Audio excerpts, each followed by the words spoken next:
জয় গৌর, জয় নিতাই।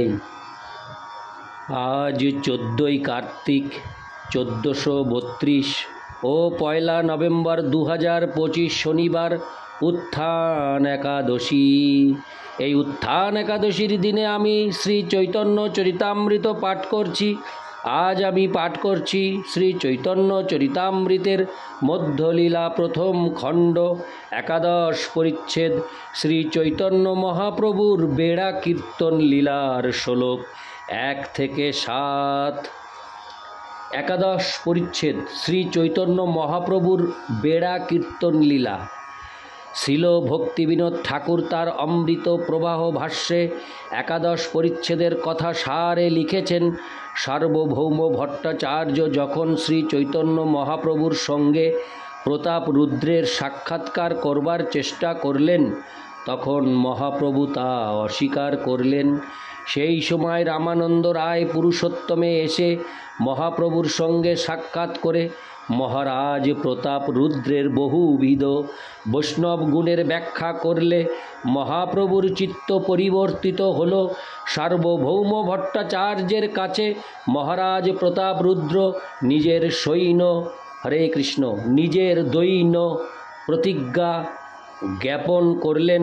সার্বভৌম মহারাজকে মহাপ্রভুর চরণ দর্শনের একটি উপায় বলে দিলেন।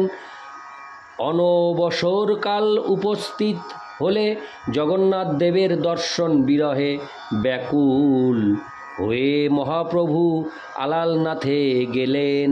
পরে গৌড় থেকে সমস্ত ভক্তরা আসছেন শুনে তিনি পুরুষোত্তমে প্রত্যাবর্তন করলেন। শ্রী অদ্বৈত আচার্য প্রমুখ ভক্তদের যখন আসবার সময় হলো, তখন স্বরূপ দামোদর গোবিন্দ শ্রী চৈতন্য মহাপ্রভুর দেওয়া মালা নিয়ে তাদের আনতে গেলেন। মহারাজ প্রতাপরুদ্র তার প্রাসাদ থেকে বৈষ্ণবদের আগমন দেখতে লাগলেন। সার্বভৌম ভট্টাচার্যের ইচ্ছা অনুসারে শ্রী গোপীনাথ আচার্য মহারাজ প্রতাপ রুদ্রকে সেই সমস্ত বৈষ্ণবদের পরিচয় দিলেন। সার্বভৌম ভট্টাচার্যের সঙ্গে রাজার শ্রী চৈতন্য মহাপ্রভুর কৃষ্ণত্ব এবং সমাগত বৈষ্ণবদের ক্ষৌর ও উপবাস পরিত্যাগ করে প্রসাদান্ন সেবন সম্বন্ধে অনেক বিচার উপস্থিত হলো। তারপর রাজা বৈষ্ণবদের থাকবার বাসস্থান ও প্রসাদান্নের ব্যবস্থা করে দিলেন। শ্রী চৈতন্য মহাপ্রভু বাসুদেব দত্ত আদি বৈষ্ণবদের সঙ্গে অনেক আনন্দজনক কথোপকথন করলেন। হরিদাসের দৈন্য দর্শন করে তিনি তাকে মন্দিরের সন্নিকটে একটি নিভৃত স্থান দিলেন এবং হরিদাস ঠাকুরের মহিমা বর্ণনা করলেন। তারপর তার ভক্তদের 4টি সম্প্রদায়ে বিভক্ত করে শ্রী চৈতন্য মহাপ্রভু জগন্নাথ দেবের মন্দিরে মহাসংকীর্তন করলেন।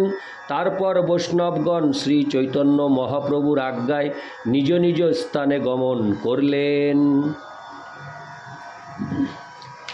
শ্লোক 1। অত্যুদ্দণ্ডং তাণ্ডবং গৌরচন্দ্র কুর্বন ভক্তৈ শ্রী জগন্নাথ গেহে নানা ভাবালঙ্কৃতাঙ্গ সধম্না চক্রে বিশ্বং প্রেম বন্যা নিমগ্নম।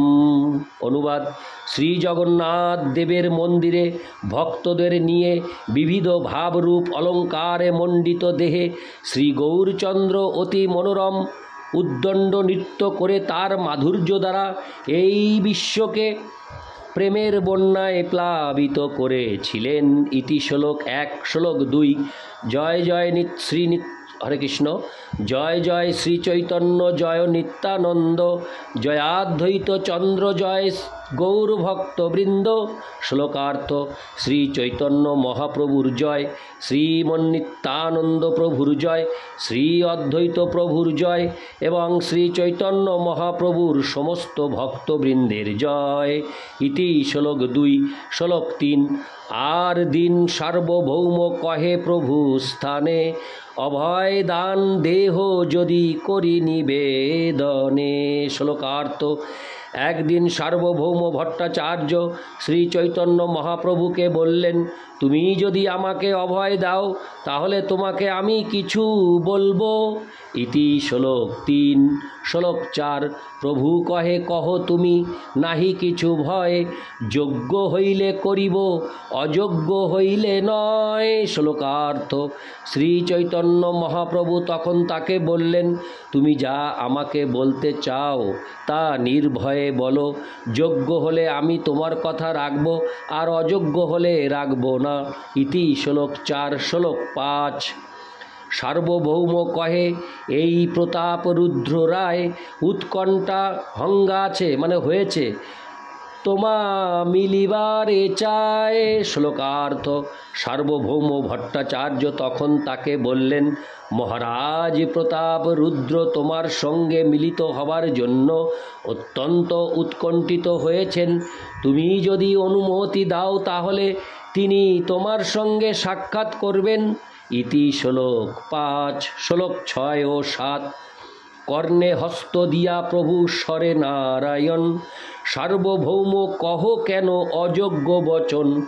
বিরক্ত সন্ন্যাসী আমার রাজ দর্শন, স্ত্রী দর্শন সম বিষের ভক্ষণ। শ্লোকার্থ।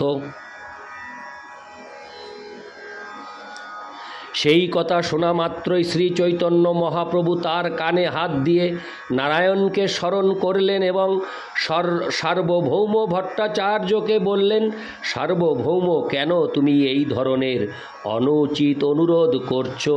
আমি বিরক্ত সন্ন্যাসী, তাই আমার পক্ষে রাজাকে দর্শন করা কোনো স্ত্রীলোককে দর্শন করারই মতো।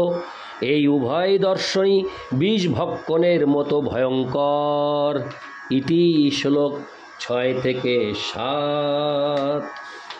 নারায়ণ হে নারায়ণ, ভবভয়হরণম নারায়ণ। জয় গৌর, জয় নিতাই।